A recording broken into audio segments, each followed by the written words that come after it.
To znamená, že keď už máte 10, tak je dosť reálne, že ich vyzbierate.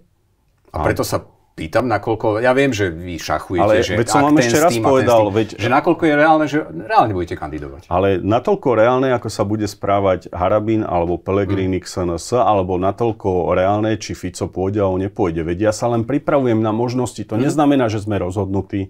A je to zodpovedné voči tým ľuďom, ktorí vám dajú podpisy, že potom poviete, ale tak tie podpisy nakoniec nepotrebujem. Ja som ten najhorší človek, čo na svete. Ale nie, prečo to beriete tak osobne? Lebo beriem, čo ma urážate? Ja vás neurážam, ale ak si žiadam od niekoho podpis na prezidentskú kandidatúru, ja sa mu podpíšem, tak očakávam, že ten kandidát tam pôjde do toho boja. Môžem vám povedať niečo také, hovorí sa diabolské pokušenie? Že ja som nemyslel, že za 3 dní ich bude 1000. A za 10 až 12 dní je ich 10 000. Takže áno, zaväzuje ma to a o to v mnohých veciach sa mi ľahšie rozpráva s Pellegrinim, pretože mne už je jedno, čo Pellegrini urobí. Ale ak pôjde takýmto spôsobom na prezidenta, tak prehrá s Korčokom.